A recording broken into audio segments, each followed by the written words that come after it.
Alright, ladies and gentlemen, welcome to Abenyamonge Media for today's stories and detailed analysis from Kenya and all the four corners of the world.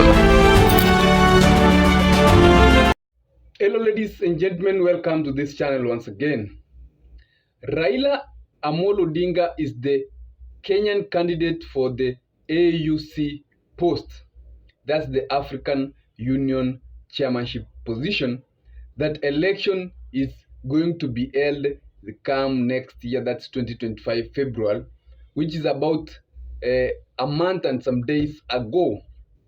I've always told you here that for President Ruto, Raila winning that post is a do or die. He must ensure that Raila wins that post for his political calculations of 2027. Ladies and gentlemen, this analysis, I want us to look into the things that will happen. What will happen in case Raila Amolo Odinga lost that election? But before we go into that analysis, here is what Bunge la Wananchi, that happens in Jacaranda, one member, the Omoshwana, had to say about the Raila Amolo Odinga AUC post. Mr. Speaker, sisi kama wafuasi wa Raila Amolo Odinga tumebaki na lisasi moja.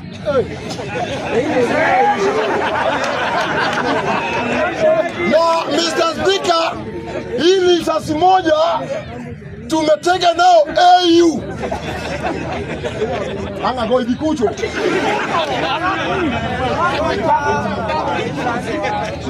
So Mr. Speaker, venye tumetega hii lisasi yetu AU, tukipiga ikataka kulipuka, tunarudi kutega Kenya 2027. Baba the states of you. Uzoe mapema ujue kutoka leo. So William Samuel Ruto, najua unaenda Siaya, tumekukaribisha with one na condition. Baba apate AU, tutacheka na wewe sasa. Unaona wewe unapiga mdomo hapa Ruto. Wacha Raila akose. Kweli ya Mungu, wacha ati Raila akose. Ladies and gentlemen, that is what the Bunge la Wananchi had to say. But what is it really that will happen now that Raila goes to the AU in the election, loses that post and comes back to Kenya? How will his supporters respond? And without further ado, let's get into it. The number one thing that is likely to happen is a massive fallout from government. Remember that when Ruto's government was in trouble with the Gen Z, with the demonstrations we saw, with people, all young youths dedicated to taking the government home, it's Raila Amolo Odinga who reached out to government, donated some of his experts or his members to rescue that situation. And you can agree with me, immediately ODM came into the broad-based government, then at least the temper cooled down. At least we haven't had a demonstration. At least we haven't seen people massively go to the streets. Because some of these youths, some of these people who are going to the streets are Raila Amolo Odinga supporters who felt how difficult the economy was going. So there might be a massive fallout. Raila Odinga will come back, sit with ODM party, call a PG meeting, then decide a massive fallout from the RUTO'S government. That is likely possible to happen, where we will see the ministers, the cabinet secretaries who are working with RUTO'S government even go ahead as resign. It's a possibility that we cannot deny. Then Raila forms the opposition, goes back to say that he's going to run for president in 2027, which now forms my point number 2. Raila running for presidency in 2027. If Raila Amolo Odinga decides, of course, he's going to run for presidency in 2027, then he must first fall out with President Ruto so that he can maintain a solid block of his strong holds. Then where does that put the government? Where does that put the UDA? They lost the mountain, they lose the Raila Odinga strongholds, which they highly depend on right now. Where are they going to get votes from? The Western region. The Western region is highly predominant to Raila Odinga. Raila Odinga will go there and compete with them. The Mount Kenya region cannot vote for them.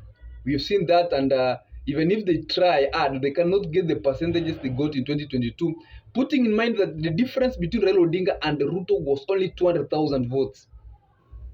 So Raila Amolo Odinga decides to run for presidency. Then that will put the entire situation in a total mess. And winning the second term for Ruto will be very, very difficult. So it's a possibility. Raila comes back, runs for presidency, consolidates his support, goes back to the opposition, takes that acting role from Peter Nyang'nyong, who is the acting party leader of ODM, then decides to run for presidency in 2027. Then we will see people going to the streets, demonstrating about IBC, demonstrating about difficult economic times with the anger of the agency. Then things are going to get messy. Which forms my third point. The Ruto administration, if Raila Odinga falls out, will face a very tough time within the last 2 years or 1.5 years as we approach the election. The opposition will go back strong and oppose things that are happening that Kenyans don't like, and encourage Kenyans to continue reacting, continue opposing things in government. Then that one is going to give it very difficult times for the government to run the period that will be remaining to 2027. And that's why I've said that Raila Amolo Odinga winning AUC post is a plus for President Ruto, because there are all indications that if Raila Odinga wins the AU post, then the Raila Amolo Odinga strongholds are likely to support Ruto in the 2027 election. Even if they won't support him in fully, at least he will get a significant number of votes from that region. We saw him go to Kondere and he was cheered. The cheering happens because he is supporting for Raila Amolo Odinga for AUC position. If Raila Odinga wakes up one day after losing and says that this man lied to me and I lost it, then those people will turn. I can tell you that you can't see that cheering anymore. But Raila Amolo Odinga winning, a plus to Ruto, and he comes out with some significant numbers in the 2027 general election. So that's why it's one thing that Raila Amolo Odinga should win for the UDA administration to first finish this first term successfully, and then find a bearing place to calculate and see how they're going to come into the 2027 general election. The last thing Raila Amolo Odinga can do, because Raila Odinga is a statesman, he can lose that election, of course, yeah. If he loses, in case, then comes back, sits down and relax, becomes like President Uhuru Kenyatta, doesn't speak, goes quiet for some times. Then in 2027, negotiates government with Ruto. Then we'll have a coalition like that one of 2007, but this time round where Ruto becomes president, and then Raila will donate a deputy president from the Luo or Nyanza region. We have seen some proposal like the likes of Gladys Wanga, but we have a lot of people from ODM who can form a good running mate for President Ruto. Then we go back to that coalition, similar to that of 2007, then also a coalition that can pull some numbers and put them at a position of equally coming to the competition with some significant numbers. So Raila Odinga can equally do that. Leave his members to continue serving for the government as ministers, as cabinet secretaries, donate more members to the government in the broad-based government, create more position for his people. Then in 2027, negotiates government and negotiates for positions from the government. Also, which can form a very strong coalition. Remember that if Raila Odinga negotiates government, that means that Western will be included because Raila Odinga is also very popular in Western region.